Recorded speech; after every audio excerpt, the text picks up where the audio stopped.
Welcome to Awakening, the guide session.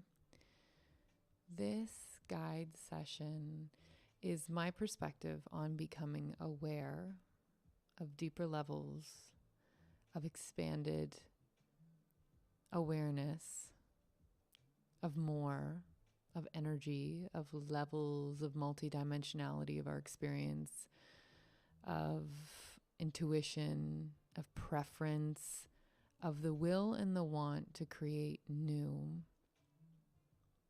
of transformation, of manifestation, of spirituality, and of the grand game of co-creation and its design. So I know that's a lot, but I think a lot of people have different perspectives on what awakening is and what it should look like and what it could look like. And we have religious examples of what awakening is. We have esoteric examples of what awakening is. We have a lot to, take in and what awakening is. And if I try to boil it down and distill it through my own experience, awakening is really just becoming aware and awake to more. More of the peripheral folds into your awareness. We elevate to like a bird's eye or 40,000 foot, or we elevate all the way out and see our little globe, our little earth. And so this awareness is this broadening perspective that sometimes we just wake up to, where an epiphany lands, or where something dawns on us. And so for me, I'm going to go through this guide session speaking about how the awakening felt for me, or how awakening felt for me, and how I see it currently, how it feels like it's continually expanding. So it's also awakening to like an infinite, vast experience that doesn't necessarily end. Awakening to how we are aspects of the divine, awakening to the fact that, much of what we see in nature is mirrored in our own experience. So if nature is continually rebirthing itself and like death really isn't final, then that's also happening in our own experience in some ways. And so that really opens up the realm of possibility of what's actually going on and what's happening. So to me, awakening is partnering with the divine, with the dance partner, with spirit. And everybody has this option in their own life and comes to it in their own way. And so when we awaken, I'm going to use this term because it makes sense for me to describe it this way. And I'm going to use a lot of my own personal experience because I really want to honor the fact that everybody will experience this in their own way. They're experiencing it through their body, with their mind, with their soul, with their, perspective, with their consciousness, with their beliefs, with their history. Like your own unique, you as a complete entity get to experience awakening in a unique way. And so nobody can really tell you exactly what it's going to be for you. But I would say across the board, there are many experiences that are quite archetypal, that really feel like they're true across the board. There's some like universal truths around awakening, and some individual truths, right? And that's what we kind of awaken to, is that paradox, that multidimensionality of our experience. Like it's all and it's nothing. It's in the macro and it's in the micro. It's this, and yet at the same time, it's not this. It can be this and it can be that at the same time. Like just when you think you have a hold of it, it just sort of shifts and slips. And that's because our experience isn't just language and thought. So language and thought can't neatly contain or characterize our experience. It is spilling over the cup of what we think it is with the label on it. So as I explain, I would like to say that whenever I do sessions, guide sessions, I do them in one shot. I like to record them at once because this isn't just me relaying information. This is, for me, an energy transmission. It's me telling you something with my experience, with my energy, with my emotion. And my intention is for you to feel it so that when it comes in, you can feel the quality of it. You can sort of sense it. You can bring it through your system. And if there's anything that you can calibrate to or that's truth that you can go, yeah, okay, I get that. I understand that. Like if epiphany is going to land, if knowledge is going to land inside you, I think it has to come from a place of that intention within me. I'm like attempting to give my experience for you to take from it what you can and learn from it what you can and share. And so that to me has a huge energetic component. And I've got a course, a guide sessions, Energy First. Check that out if you're interested. It's like, it's this, but deeper. It's a lot deeper. It's, you know, in depth. It's more than one session. And so if you like this, you might be interested in that. But so I really believe in energetics, and that's what I talk about in those sessions. And I really believe that when I speak and when you take it in, we're meeting in a realm, an energetic realm, so to speak. And for it to have an effect with and on you, with your permission or with your intent or with your, you know, if you want it to, I send it with that intent. And then if you receive it that way, wonderful, right? And hopefully there are moments where you're like, aha, like before this work, I was teaching at a college, and that was my favorite thing, was like to be in a discourse back and forth with students. Like lecturing was very minimal. Like I would get across the information I needed to, and then we'd sit and spend the time in like metaphor and discussion and really allowing it to land. And we didn't move until I could see that there was some understanding, right? And I got so much feedback of like, I really learned it when you taught it that way. And that's very natural to me to teach that way, to convey information that way. So I really love symbolism. I really love metaphor. I really love being able to connect things so that it lands. So that's my intention through this. And because of that, I like to do it in one take. I like to really sit and be here with the microphone and really send it across. And so every once in a while you might hear my chair squeaking. Sounds like that. It's a funny wooden chair that I can kneel on. And you might hear my dog sometimes. So I just wanted to let you know I've come to terms with perfection. And I don't let these things stop me now, because if I did, I wouldn't be able to transmit when I'm feeling the energy flowing, right? So I really, really do make it a practice of when it feels like it's time, I sit down and I honor that, and I go to it.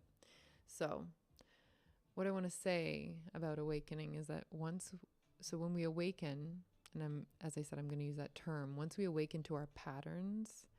And think about patterns as in like, whenever I go see this person, I always end up doing this, or I always end up acting like that. Like think about your first, partner, your first boyfriend or girlfriend, or, whatever. And like they do a certain dance move, and then you do a certain dance move, and you're like, it's almost like I can't not do that dance move, right? So we awaken to our patterns, right?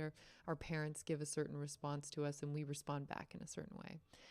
So once we awaken to our patterns, our emotional and energetic responses, our intuition, like our gut feeling on something, the meaning behind our suffering and breakdown, and our greater capacity to choose, shift, pivot, and perspectivize becomes greater as well. So once we become awake to sort of the ways in which we confine ourselves or we get into habit loops, we also see that we have a capacity to have that work in our favor. We also awaken to the fact that we have greater choice than we thought we did, that we aren't just a victim to these loops. Like coming into the awakening means we're coming into the position of witness or observer, and we get to observe these. And the simple fact that we are observing patterns from a greater perspective, from an outside perspective, means that there's a part of us that is not existing within that pattern, that is not like falling totally prey to it. We're not just like the avatar in the game that is completely unaware of it. We now become the avatar in the game with the perspective of the person holding the game controller. So that gives us the option to select A or B. It gives us the option to maneuver our guy, right? And it gives us the potential to shift, pivot, perspectivize, change the way we see things, right? To choose. We awaken out of autopilot and victimization into energetic responsibility and co-creation. And instead of being dragged by life, we become aware of how we can work with life, how we can become a match for life and for a life that we want, how we can become the person we want to become, who lives the life we want to have. And that will unfold with, one part of us and then one part surprise, right? Because we also come to the conclusion when we awaken to this that we don't control everything. And we've come to many examples in our lives where we're happy we don't control everything, because sometimes we've been pleasantly surprised that an outcome was way better than we could have planned for ourselves or expected, right? We also have experienced times where we thought it was going to go perfect and it did not. And we've had to sit with, what happened? Why didn't that go the way I planned it? So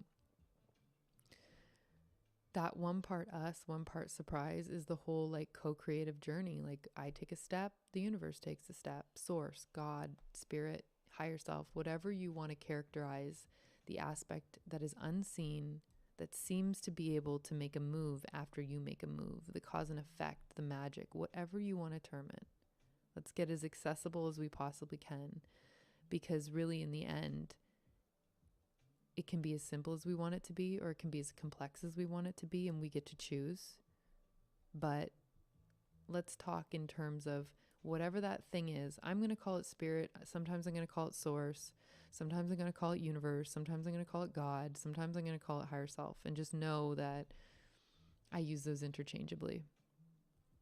And so that one part surprise is your dance partner. It's the other one making the move, right?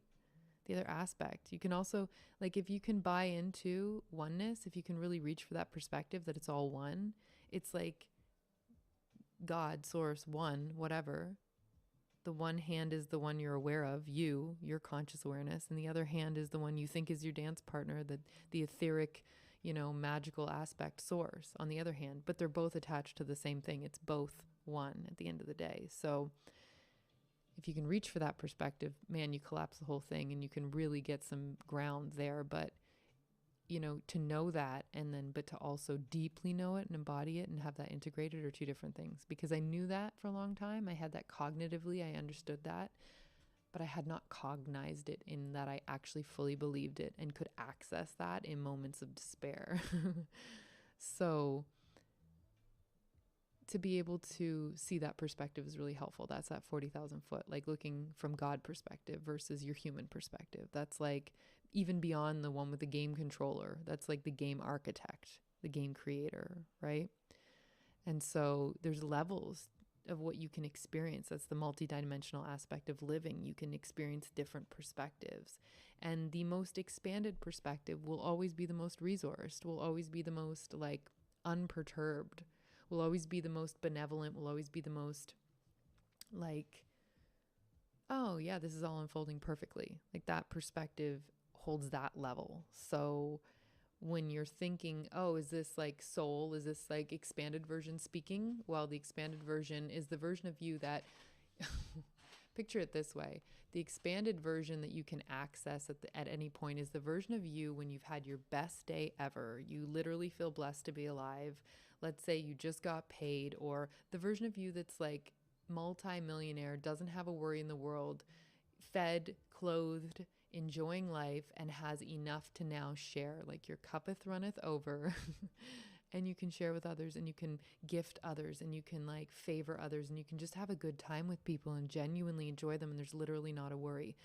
That's kind of a crude explanation of the most expanded version. The most expanded version is not afraid. It doesn't hold fear. It doesn't think things are going wrong. It actually sees what's happening as this divine orchestra in a sense, because it also knows that this is a game. Now we're in here to live in it.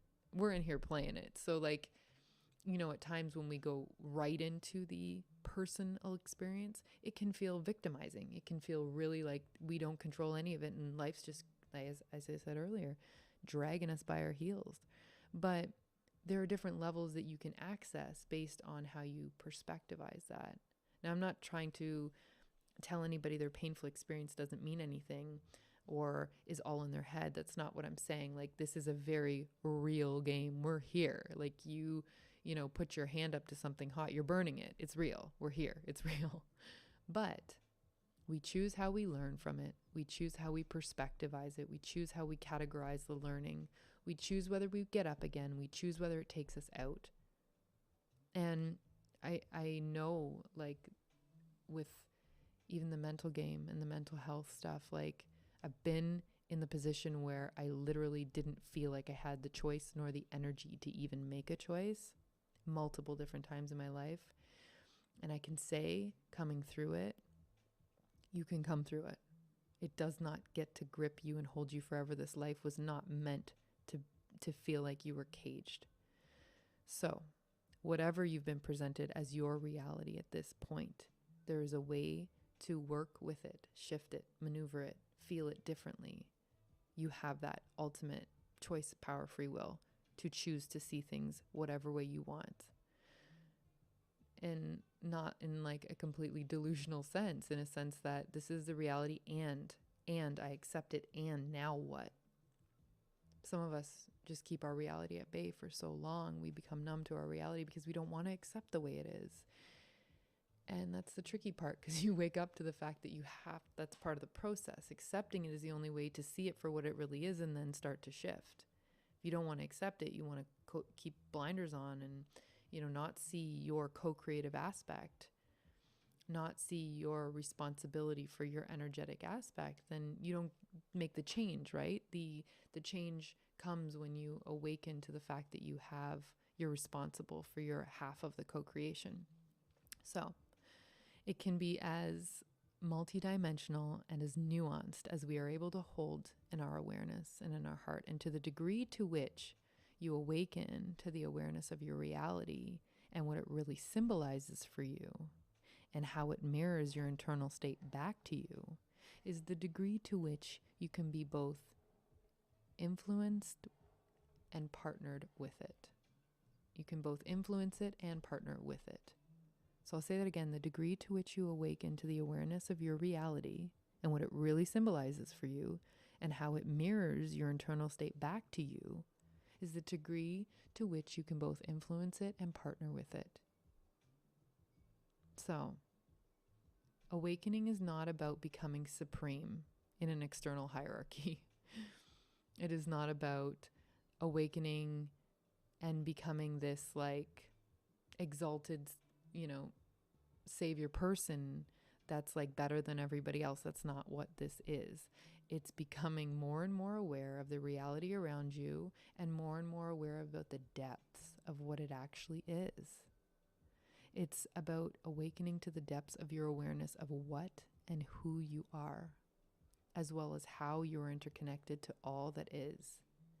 The overall truth and the paradox and the multidimensional aspect of this truth, because we come to understand there's overall truth, there's universal truths, there's universal laws, and then there's also individual truths. There's paradox. Like we literally live, and people see it as like hypocrisy at one level, but really it's paradox. We are the confluence point of paradox. We are here to experience both, and we are here to experience that even if we think it's black, it's also white, and it's actually a blend of the two, and actually it's full spectrum, full color, and actually it's all one, and actually it's all nothing, and it's actually all of it too. Like, they could give your head a spin, do you know? But that's the multidimensional aspect of truth of what we are living. And that whole perspective of, and it's just one, and it's just God experiencing itself, or it's just source, it's just creation experiencing itself through every individual person all at once. And actually, time is not linear, and it's a loop, and it's everything everywhere all at once. Oh, I mean, some of us can sit and ponder that and hold it, and some of us get anxiety just thinking about that. So, do it to the level that you feel okay with, and know that expansion is already part of this experience. You'll always be expanding. The current is always flowing. And you just settle into the degree that it feels okay for you. So we awaken when we are ready. It's like an energetic combination lock that automatically opens to different aspects of consciousness when we reach a certain energetic initiation or integration. It's not something that you can force per se. It's not something you can fake. It's not something like you can put on an outfit and say, I'm here and this is it and I'm ready. It's not like that. It's like you hold a certain energy that unlocks the door, like a retinal, retinal, retinal. What am I saying? Retina. Jeez Louise. At moments like this is when I would love to like edit it, but like whatever. You're meant to laugh in this moment. Perhaps it was getting intense and fast. So you're meant to laugh with me at my blunders. So it's kind of like having a retina scan, but it's not about your eye composition. It's more about your energetic attainment level, or what you've figured out energetically, your consciousness, your like what's your energetic makeup, and does the door open for you? And so you can't force anything. You can't lie. It doesn't work. Energy's not like that. Energy, this is why it's so like, when I first started getting into this work on energetics, I was like going back and forth in channel and just like, well, wait a minute, like show me the edges of this, show me that. And I'd go back and forth and I'm like, geez, how intelligent is that? Like literally you can't fake energy. So once you learn to read energy, truth just is revealed constantly. Like you can't really be lied to because energy speaks for itself. And to know that energy is always made manifest, once you get really adept at seeing it, you can see the edges where energy is pushing through. So if there is an energy of something, it will show through in the actions. It will show through in the material. It will show through. If you're holding a certain energy in your body, it manifests either through your skin, through, like it manifests in your body. It happens. And so knowing that is both terrifying and both comforting, because at least you know, like this truth is demonstrated through the whole holographic aspect of our universe, as within, so without. Like it is energy first. This is the name of that course, the guide sessions I was talking about. It's energy first, and it manifests and it shows. So we can't fake energy. And so the door automatically opens to different aspects of consciousness when we reach a certain energetic initiation or integration, as I said. And it's not something you can force. You can attempt to with various tools and triggers and stimulants. Like I've been there too, where I've read so many things. I've gone deep into the esoteric. I've experienced certain things to expand my consciousness. But it has to land and integrate. And if it doesn't land and integrate, you're holding it in the mind, and you're not necessarily also holding it in your body. It's not within your whole field. It's just sort of in one area. It's not like saturated through the cells, right? It hasn't worked its way over on you. And so, as I said, you can know something in the mind, but truly not get it until it's landed in your experience. It's embodied, it's integrated. Like the manual of reading something can only take you so far. The being and doing, along with the allowing, surrendering, revealing, that's what allows the fullness of the experience, the arrival of the energetic embodiment of this thing. So we awaken in subtle and obtuse ways. Like sometimes we awaken to things subtly, like little epiphanies, and oh my gosh, that finally makes sense. Or like really obtuse ways, like, oh my God, I just saw myself act something out and I am mortified. We can have huge breakthrough moments and epiphanies, and we can have foreshadowing visions. Like, I knew this was coming. I knew this was going to happen. I could just see this happening. We can have intuition or intuitive hits. But wisdom is layered, and it's integrated with the heart, body, and mind, and compounded. Like it's attained. It's something that you just know. It's something that's now embodied. It's like muscle memory. It's like you've taken it in, and it's just there. Like you could tell everybody you know how to skate, but until you get out and like skate in front of them and you can like glide, it's not, it's, whatever, there are varying degrees of skating. So one of the parts of awakening is awakening to the witness or the observer perspective. And when we do this, when we awaken to this, it can be jarring. We may awaken to the multitude of voices in our head. I remember like this so well. Waking, like being in the shower one day and just hearing the steady stream of thoughts and evaluations and judgments and perceptions and just like all of it just streaming through, like just watching it, like I was standing in front of a waterfall of my own thoughts, and it just was never ending, and I could hear them all. And it was like, and then it was when I noticed the observer, the witness observing, it was a commentary on the observer, like, oh my God, how long has this been going on? Have I noticed this before? Has this been in the background the whole time? Like, my goodness, the inner chatter. Okay. So like that was jarring. We can feel like depleted in our energy, and the feeling of growing like weak and feeble too soon. Like, why am I feeling so depleted? Why am I feeling so burnt out? Why am I feeling so tired? There's another way we can awaken to this witness and observer perspective. We're witnessing, I don't feel like I used to. I'm witnessing my aging right in front of my eyes, or I'm witnessing my depletion right in front of my eyes. We can witness our depression. That can bring us to our awakening, right? In this witness perspective.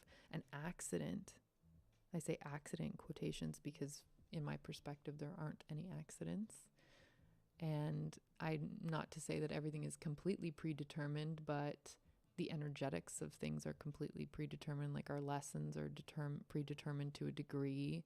I mean, I think, if we follow that thread, it might be like, I'm not completely determinist, but anyway, loss can awaken us to this observer perspective, anxiety, waking up to being in the wrong life, right? Or like a midlife crisis, quarter life crisis.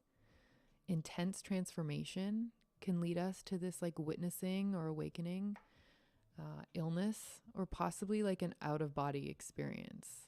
So many of these things I've experienced in this list. I found that there were several awakening experiences in my life, and likely many all along the way, like different points in my life where I was like, saw myself in a situation, was like, don't do that. You shouldn't do that. You don't want to do that. Or like, uh-oh, we're here again. Or, waking up to patterns. And like, I can remember probably even, even as a kid, you're not supposed to do something. I wasn't allowed to wear nail polish at a certain age in my life. And I remember like painting my nails in the backyard just for 5 minutes. Why? Why would I want it for 5 minutes? I didn't understand nail polish yet. And then I was like, oh shit, like you're going to get in trouble. And then so I like quickly like dragged my hands through the grass, and of course like nail polish all down my fingers. And like my mom being like, did you put nail polish on? Like, oh, how did you know? But there was a moment where I was conscious of like, you don't want to do that. You're going to get in trouble. So there were multiple moments, like even from a young age. So you likely have realized the same thing, but there's always been this like, if you watch Dexter, like this silent passenger, and I'm not saying that, everybody's got this the serial killer aspect. It's an interesting aspect to notice that the witness and the observer has always been there. That's like your guide. That's you. That's your higher self. That's the version of you that's like your God, spirit, whatever. Like that's your soul. It's there with you. It's always been there with you. It's never, ever left your side. And so it's just, we can't hear it always. There's just been profound moments in our life when we like heard it. Space was created. It revealed itself. And so these things along the way were sometimes shocks that brought me back on my path, and definitive calls for big change. There are moments where I found that there were times where a decision seemed to be made, like the train tracks shifted. They clicked into the other. They shifted from one track to the next, so that by the time my train was coming down the track, it was going on the next path. It was going on the other one. And there was no amount of rational or irrational indecision. Like, should I do this? Shouldn't I do this? Oh, is this right? It was already done. Nothing could derail it. It was going. It was happening. There was nothing changing it. Do you know?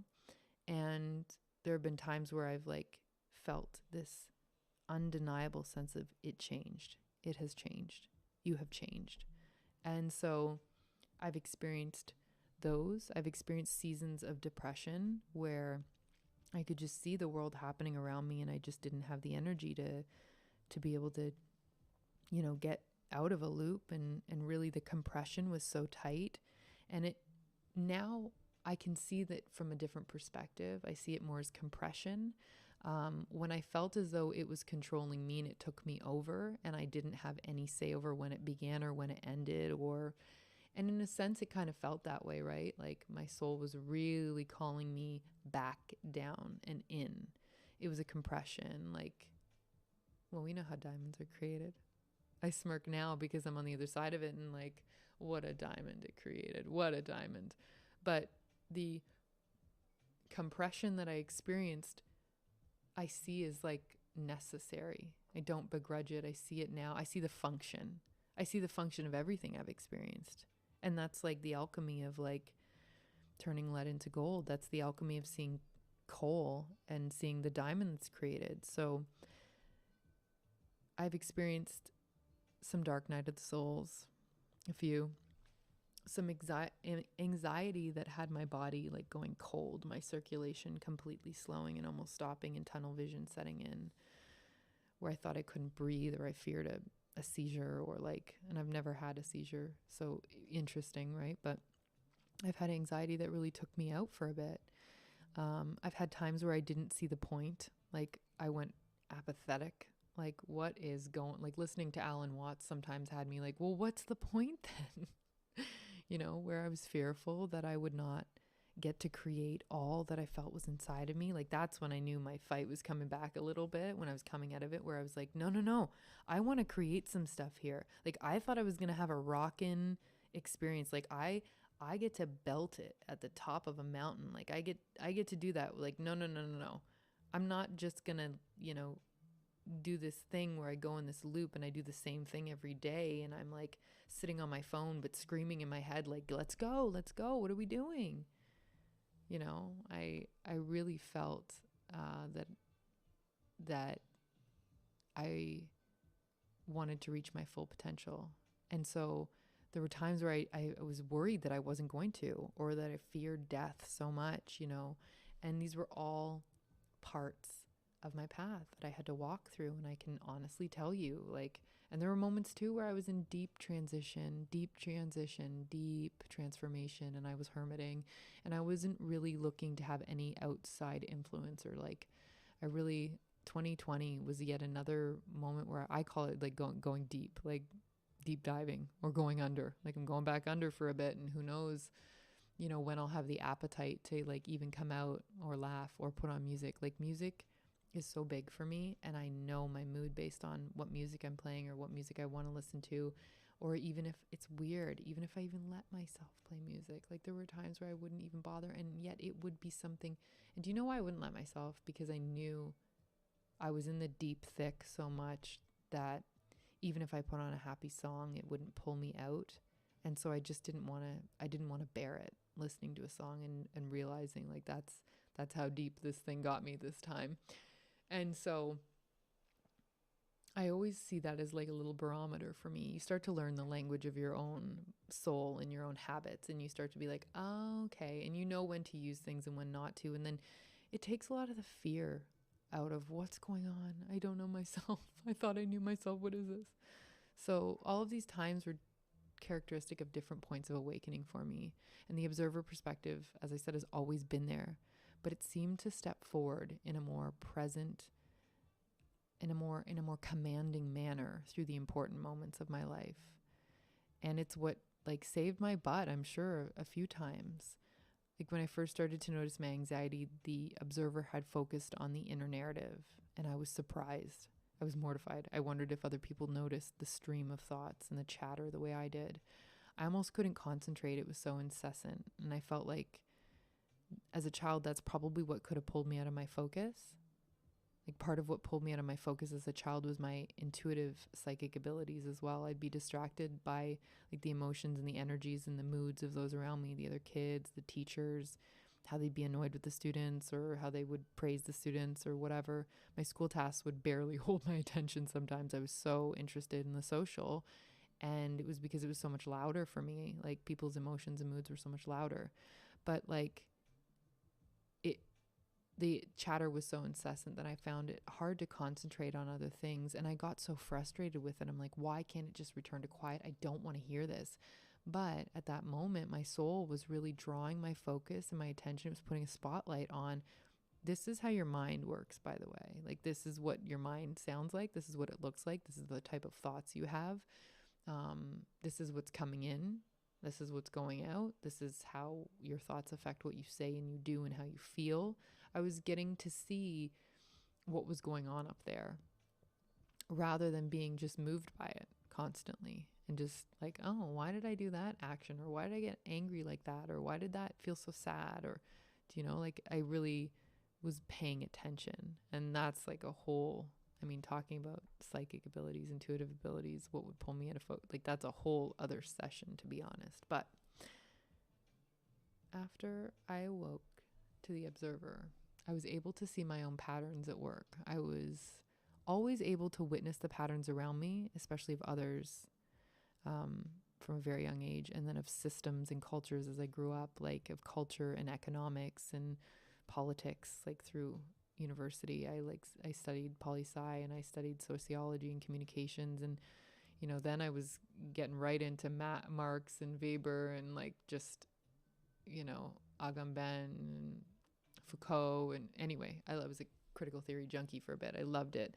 And I really started to see the cultural patterns and the social patterns. And then I studied social entrepreneurship, and I was like, okay, there's a different way to the way capitalism is being, you know, experienced right now. And oh my goodness, I really developed my critical theory, critical edge.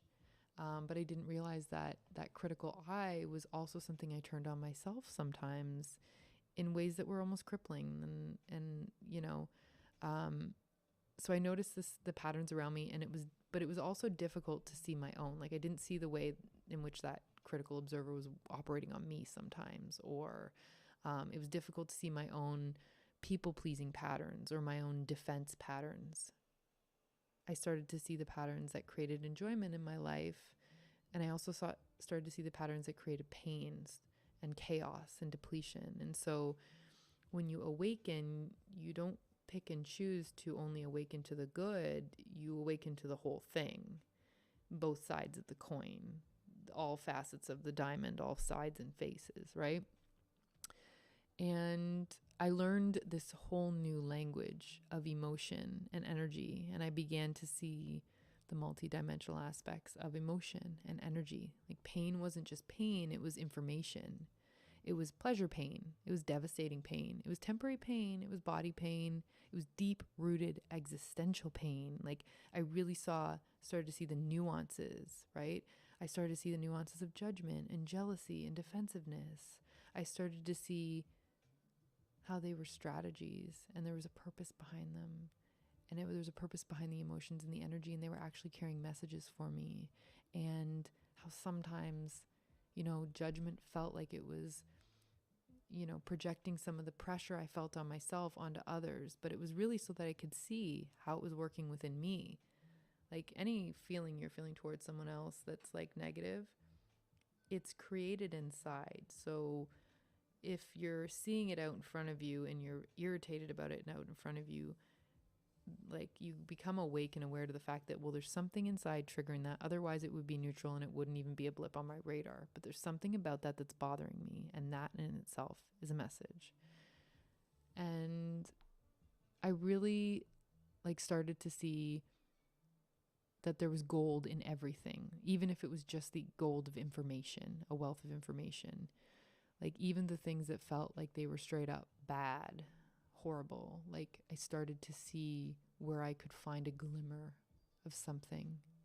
And then everything became fodder. Like, everything became fodder for the gristmill. Everything started to be able to be woven into my tapestry. I stopped rejecting aspects of me. Now, that's jumping ahead quite a bit because that took me a while to get to that proficiency, but to let you know, it's possible to hold that perspective. So once I saw the patterns I realized I didn't like the feeling of control. I realized that from a very young age, actually, that I didn't like the feeling of control. But when I saw the patterns operating in my life and I saw how they controlled my reaction, I really didn't like that. External or internal control, like control that addictive habits had, addiction to drama, like addiction to listening to other people's drama, addiction to, when I was feeling uncomfortable, displacing that drama somewhere else, or addiction to codependency or even sugar. Oh my goodness. Like this one is funny because it's a family one. Like everybody goes searching for a little bit of sugar after dinner. We're so programmed to have a dessert that, if there's no sugar, we go looking, is to the point where people are willing to spoonfuls of honey or spoonfuls of sugar from just straight from the pantry because sugar addiction's real, So I didn't like the idea that an external stimulus could set off a chain reaction of response from me and that it would play itself out right till the end. Like sometimes I could not interrupt the pattern. I could not interrupt the loop. I mean, there's so much I know now about NLP, neuro-linguistic programming, about, habit and pattern interruption and subconscious programming, and even just like the fact that addiction usually centers in one aspect of the brain. So if you do something that can light up both hemispheres, you're reducing the intensity of the loop of the interaction of the addictive behavior, like chewing your fingernails, whatever it is. If you do something where you're, moving your hands from side to side, or you're basically unifying the hemispheres of the brain, it decentralizes that point where the addiction is held and you can interrupt the pattern of it. And the more you interrupt the pattern of it, the less strength it gains. The more you allow the pattern to go on, the more strength it gains. Think about like a dog being able to pee on the carpet in the house. The more the dog gets away with that behavior, the more it assumes that that's an appropriate behavior. The more it does the behavior, the more it's programmed to do the behavior. The more you redirect the behavior, you redirect it earlier on, you get it, you clip it at like, okay, no, we're not peeing here, we're peeing there. Every time you can do that, you're weakening the connection, right? It's the Pavlovian dog, the bell ringing, the bell rings, the dog salivates. Like we know this. Every time we can pattern interrupt, we have a better chance at redirection and changing and shifting. Now, there's the pattern interruption on one end, and then there's also the root cause of what's creating that pattern in the first place, and you got to attack it at both ends. So, as I was saying, I didn't like that I wasn't able to intercept the loop or the chain. Like sometimes it would play out right till the end. It would be a stupid fight or interaction with my partner that would last right till the end. I'm like, God damn it, we really had to get here again. I had to get so totally exhausted that I just like, whatever, give up. And it was something that was like, I made it seem like it was a big deal or make or break thing. That was really just me having this reservoir of frustration that I hadn't dealt with that needed to be like worked out. Like it didn't occur to me, just go for a run. This isn't the biggest deal. And you usually come to the fact that this is not the biggest deal by the time, you've let all your energy off. And I didn't realize at first the pattern of like, you have to get rid of the energy. You have to dump the energy, but you also have to interrupt the pattern because your body is continually making this reservoir of energy, or you're building up this level of stress that needs to be released at some point. So really look at that. Like, do I want to have that big of a creation of energy, of that type of energy, right? So I wanted to perfect my response, only to find out that I was stuffing emotions like anger down, and that if I didn't dissolve them, they would be building and waiting, or they would come out sideways, or they would be like vindication, like they come out as vindictiveness, or like passive aggressive or resentment. And I would see those patterns, right? So this was me becoming awake to my shadow, and I wanted to lobotomize it, like not knowing that it didn't work like that. I'm like, just get rid of it. Fine. I'm done with it. Sure. I'll surrender it. Release it now. Shadow is integrated, and the gold is mined from it. And it does not simply get discarded. So I started to awaken to the work and how much of it I had ahead of me. And I became aware of my programs and patterns and what I wanted to change. And most of all, the way that perfection and inner criticism had me internally divided. I wasn't very patient, kind, or compassionate with my inner being. And I wanted change like yesterday, and I demanded it. And again, that's not very patient or kind of my inner being. So this, of course, added more tension and shame around the whole process, which had me stalled out for quite some time. And part of me didn't want to go into situations that I knew were typical triggers, because I really didn't want to see where my progress was at, because I really was having a hard time addressing the root of it at the same time. So if I hadn't really addressed the root of it, and I hadn't really figured out what was causing it, and I also didn't want to just go out, experience something, get pissed off, shove it down, and have it come out later in a weird way, I just was kind of avoiding going out and doing stuff. And so this was like, I was learning more about the tension and the shame that I had, and I was learning more about how I wanted to be, right? I knew consciously, I was doing the research, I knew what it was meant to look like, but I had a hard time bringing it down from the mind and into the body, because there was so much in the body that I hadn't seen and I hadn't dealt with. There were parts of my body that I was numb to, like physically numb to. When I think about physically feeling them and feeling the energy tingle there, like some parts, no problem. And I had a hard time with my heart sometimes feeling the energy. Like now when I do a meditation, I can tell you, I can feel the churning. I can feel it's like moving around like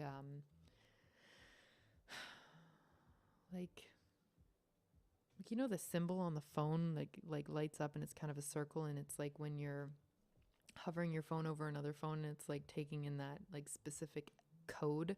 It's kind of like, feels like it would be like that, you know, like, or like Iron Man. Like I can feel it light up like that. And at one point I couldn't feel it that way. It wasn't very strong, right? And similar to my sacral and similar to all kinds of physical manifestations of energy numbness or cutoff.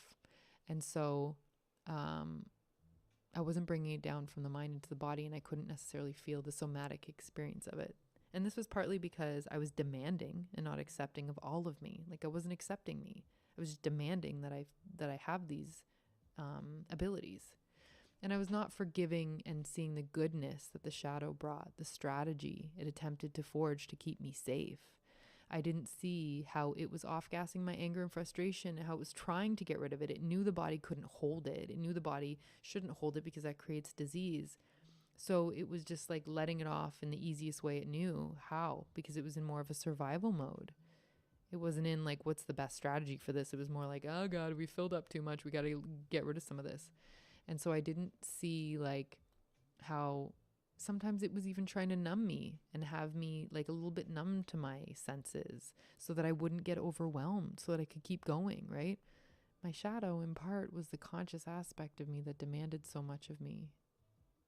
That's the craziest part, like the false light part. My shadow was the version of me that thought it was the one that should be in the driver's seat doing the self-development work. Well, all the while scolding me through the whole thing at one point. So my witness and my observer just watched and waited patiently as I finally quieted and sat with myself and slowed down enough to listen. And then through that, I got to realize what my preferences were. I saw my patterns, but I also saw my preferences. But I hadn't figured out how to front load myself with like self-love, and how to like fill from or give from a full cup instead of like a half empty cup. I didn't know how to load up on or figure out balance so as to offset a little of the stuff that was like leading me to burnout or self-criticism. And when I get a strategy that sometimes worked or seemed to work, I work it. And then when it didn't work, I'd jump into the self-criticism again. So that was a habit I wasn't able to break, even though I was making strides in self-development. And then I wanted nothing to do with emotions. At one point I was like, no, I don't want any of the bad ones. I'm good. Like, let's just do good ones. You know, like through my spiritual journey, I've earnestly and honestly come by all of the, you know, the floor is lava, like the little potholes, right? I've come to them. I've seen them. I know what they feel like. I know what their edges are. I know how to identify them. And which is great because it's all part of it, right? And so at one point I wanted nothing to do with negative emotions, all good vibes only, you know? And again, at this point, thankfully, I wasn't really like leaking those positive vibes too much, because I wasn't really like false positive anyway. I wasn't really going out. I wasn't really socializing as much. I had enough sense to like conserve my energy and sort of figure my stuff, right? And if you're going out at this time and interacting with people, it's wonderful. It's a mirror. Like, hopefully you got people around you that are good to you and they can, like, you know, love you through your process.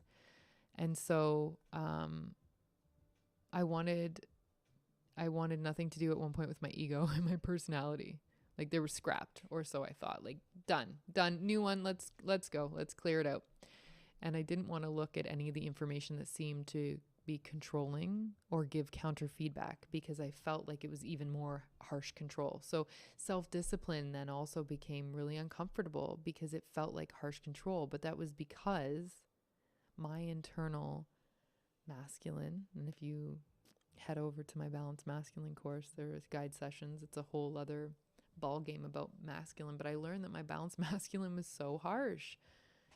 My masculine was so harsh. Like, even though I understood enough and I understood some of it, like, my masculine was so harsh. And so it would criticize and it would come in and it just felt like, or it would very much force me to do things that didn't feel like I wanted to do them.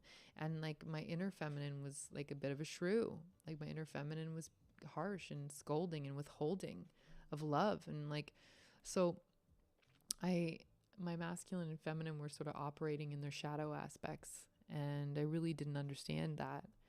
And so any information that felt like control, I couldn't see information as neutral. I just saw it as like criticism, and feedback felt really harsh, and it felt like I just couldn't get things right because my inner critic, my inner aspects were telling me I wasn't getting it right, even when I was. But because I didn't have it perfect all the time, they were like hot on me. And so I would feel desire, and then I would worry that the desire was counter to my enlightenment or my awakening, and that it would be like following old impulses and old reaction to stimulus. Like, I only have that desire because that's an impulse, and I only have that desire because it's a reaction. I only have that desire because, you know, I can see underneath it. I want that desire so I can feel important, or I want that desire, or I wanted that, you know, job because I liked the title of it. And like, yeah, the title was nice, but it did not negate the fact that I loved the job. I loved it. It was, you know, there was an innocent aspect of loving the job. So it was really this like, oh, well, I like this aspect of me, but because I didn't like the way this other aspect looked, I'd throw the whole thing out, right? And so I thought my desires were selfish and shallow, and oh, that's my cat rubbing up against the microphone. And I had to really see all the ways I was caging myself, and I had to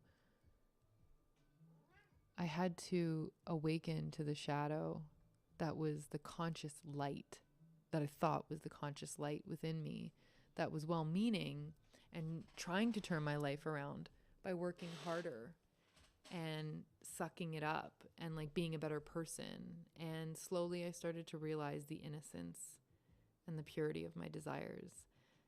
I awakened to the truth that my desires were coming from my heart.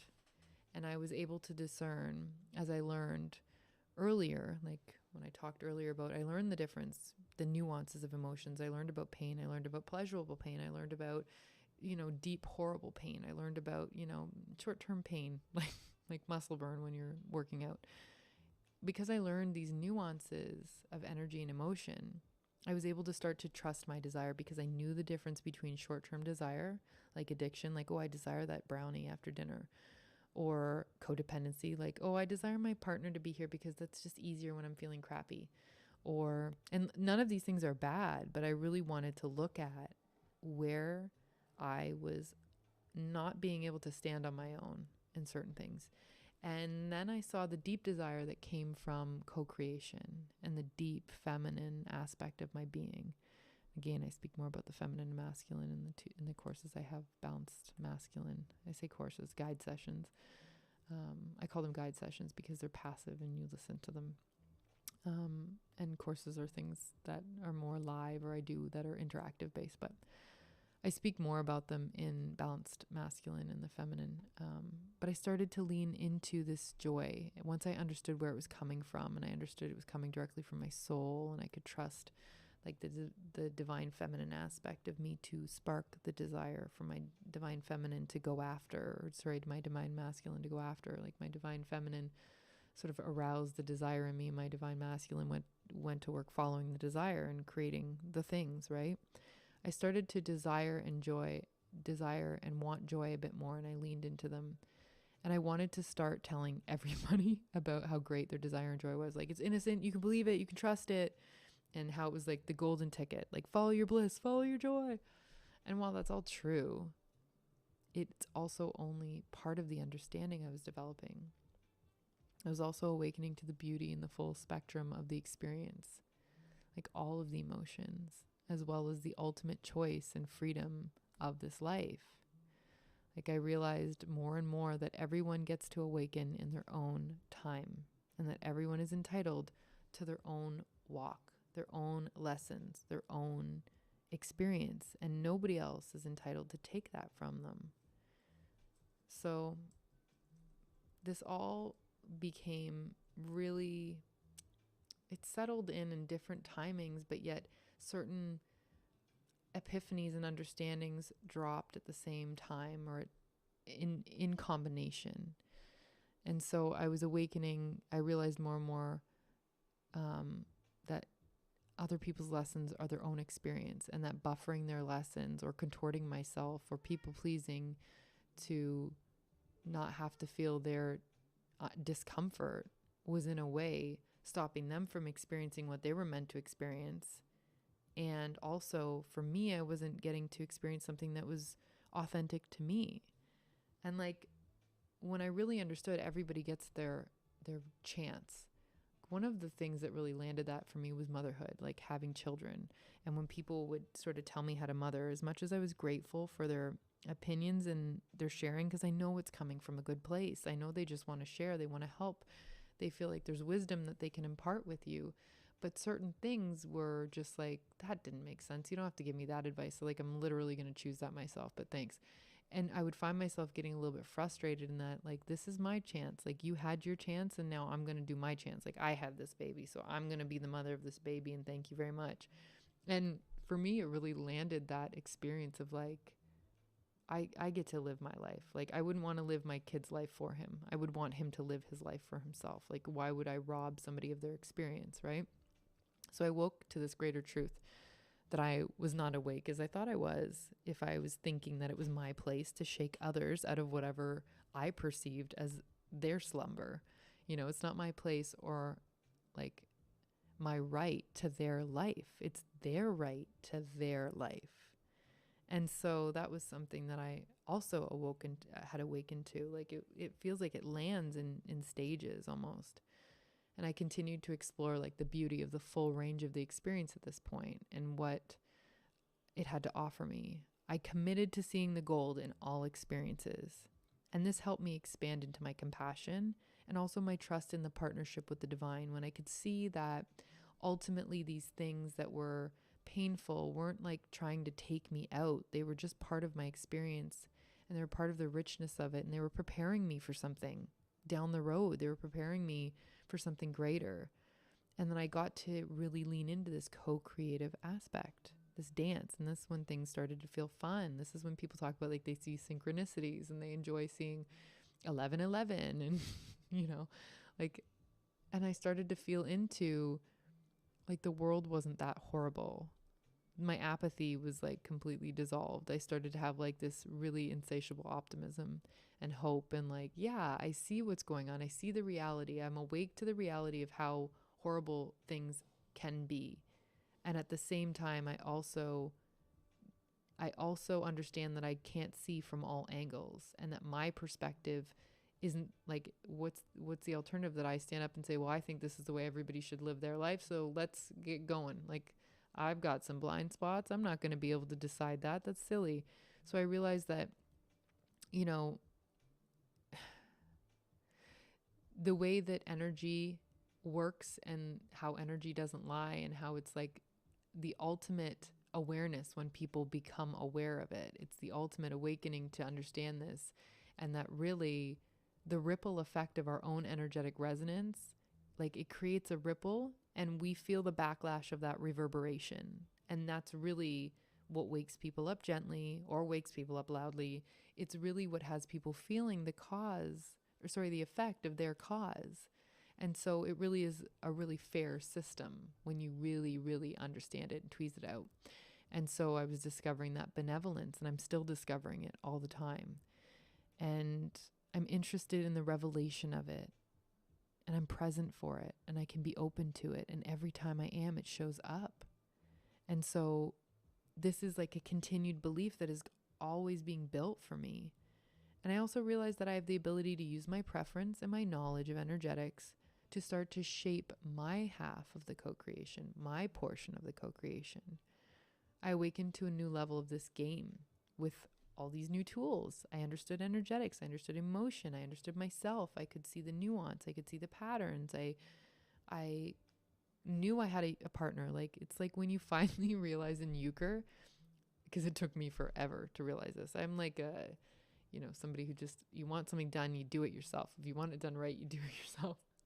And I could see where the edges of this were in playing euchre and not necessarily counting on my euchre partner's hand and then being like, I was going to have that trick. And I'm like, oh, shoot, sorry. Like, never considering that they were my partner and they would have a few tricks in their hand and like I could rely on that. And so this is where I started to understand, like, I have a dance partner. Like, there's a certain level of magic and surprise that gets to happen in my life if I trust that I'm being brought things that I will genuinely enjoy. And so I awakened to a new level of this game and more space for the revelation of my dance partner to show themselves. And I was awake to the truth of my own spirituality, and that spirituality is multidimensional, like that my spirituality isn't the same as somebody else's, and because that's what religion kind of did. And so there are wonderful things that came from that, and there are also lots of not wonderful things that came from that. So we can see how anything that becomes a rule for everybody to follow is not always going to feel good for everybody. And so that's where spirituality can have some overarching shared commonalities, but it's really truly individual, and it's like deeply personal, and it speaks to each one of us individually through our own filter, through our own body, mind, soul complex. Like, it speaks to us through ourselves, through our own past, through symbols, through synchronicities, through energy, through emotion. Like, the language of spirit is like meme almost, but it uses your reference points. So if, cardinals are special to you because a loved one passed on and that's the symbol you associated with it, that's how it speaks to you, through your language, not through somebody else's.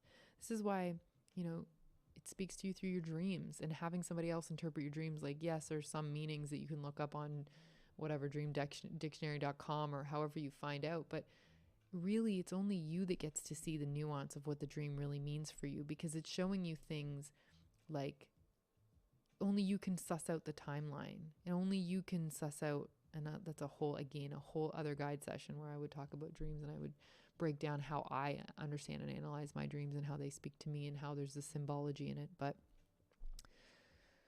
that's for another session. I also started to see how the soul could be interpreted and misinterpreted. So when we try to make sense of what the soul is saying to us through our mind, it has to go through the matrix of the layers of belief patterns and programmings that we have set up. And we set this up consciously or unconsciously. And this is where I started to see how deep the interconnected programming is. Like, all of the information we have taken in consciously and unconsciously has created a database of information. And when we go to make a decision, all of that information comes together to create the best decision for ourselves. And usually what takes precedence if we're living in survival mode is, how do I survive and stay alive? And if we're living in thriving mode, we have this other layer of functioning that presents the information in a way that presents us with challenges and obstacles, but also we have enough in our bank to know that we can get through it and we can figure it out. So it presents opportunities, and the opportunities and the challenges come in more neutrally, as opposed to when we're in survival mode, when our soul gives us information, our mind perceives it as keep us safe, keep us safe. So it might not get you to act on the things that would ultimately bring you more excitement and happiness and adventure in your life. It just does, well, this is the program way of doing it. We know it's safe. Let's head them right into their program, hit autopilot, put them in the program, you know? So the way, it also is influenced by the way you experience your life, like the way others react to you, the way you felt about things, the way your memories, the way you contributed to your own memory and program. Like literally think computer software. Like it's always updating, it's always upgrading. Sometimes we let go of outdated ways of being without realizing, but sometimes we have to consciously surrender and prune and cut and delete and defrag old habits and beliefs and create new ones. And so there was a lot to understand for me and a lot to undo and become aware of and become patient with. And I wanted to change. I wanted change. I wanted relief. I wanted success. I wanted it fast and easy. LOL. Lols. But at least I was awake to that. So I was awake to the work. I was awake to my co-creative capacity. I was awake to the power of my energy and how I was previously using it. I was awake to what felt good and what didn't, and how I could get caught up in habits and loops. I was awake to how I processed emotions and what it felt like when I merely stifled them. I was awake to if I dumped them on others. I was awake to my shadow once again, like deeper even now, both horrified and also very compassionate. And I knew I needed to accept, embrace, forgive, and ultimately fall in love with it, to be able to fall in love with myself as a whole. I was awake to the responsibility of this, and that if I wanted to be the version that was in my like fully enlivened co-creative capacity, if I wanted to be the version of me who was not triggered into emotional reaction or outburst, who could wisely respond to any given situation, I knew I had my work cut out for me. But I also knew it was worth it because I could already feel her. And in those moments, visions, those glimpses, and times where she was fully present and at the wheel, I felt incredible. Like when I could feel myself walk through a situation and truly feel like I was like liquid silk and like dealt with it wonderfully and like just perfectly in my eyes, where I was like, I deal with something and I'm like, it's okay. We got this. This is fine. Where I felt fully resourced, fully expanded. Yeah, baby, this is great. We can do this. This is nothing. Let's laugh our way through this. This is fun. I'm here for this. Like literally feeling incredible, like a superhero. This is like a feeling I would work for forever to achieve and keep. Like it's so worth it to me. Getting to feel it is like, oh, that's just what I want. That's my aim. That's what I'm going towards, to have that as much as I possibly can and not get down on myself when I can't. And so the guide sessions I offer, aside from this one, are a culmination of this work, my walk through it, my experiences, and what I know to be true.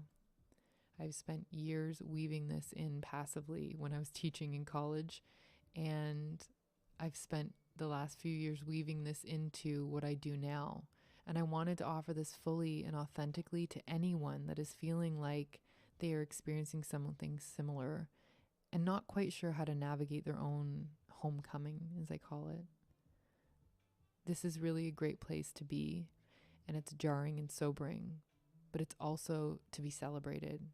Awakening to this aspect and awakening to these realities is really great because you're coming home. So you've arrived at the right place, and you've arrived at a place where change can happen. And I know it can feel wobbly to trust yourself through this change, but you can manage to create a relationship with yourself, with the divine, or whatever you see as the benevolent force that keeps this whole thing going. And you can get a taste or a sense of what's next for you, and it can motivate you through your awakening to your unique reality, your shadow, your patterns, your programs, and just know that you're not stuck here forever. This is just part of the process. You have everything to gain by committing to yourself and your life on deeper terms, and that's so exciting. You have everything you need within you to figure this out, to do this. So buckle up, baby. The game does get more exciting. At times it can get more intense. And it can get very, very rewarding. You are here to live a life you enjoy and fall totally in love with yourself. And the benefit is that you attract a whole new set of experiences when you awaken to that level. And the levels keep coming. And they get more exciting because you're now awake to your habits and your patterns, and you get to curate them. So the aspect of you that was not aware of your part in the game now is aware of it and gets to do your best at creating what you want, so that the reverberation, the call response, what's coming back to you, the sequence that you're a part of, you know you're doing what you intend consciously. You know you're doing your best. You know what you favor now. You know what you deeply desire, not what you desire for the short term. And making decisions from those places means that you get a whole new experience coming your way that is more aligned with what you're putting out in the first place. Energy doesn't lie. And when you become an energetic match for what you want, because you're acting from the level of what you want, knowing your desires, getting that crystal clear, sending it out, toning it out, you get the response back that's like energetically compatible with what you're creating inside. So you attract a whole new set of experiences when you're awake to that level. So take the pressure off. You have enough time to take the time. Actually, I think you're going to love it. Thank you for being here. Thank you for listening. Have a great night.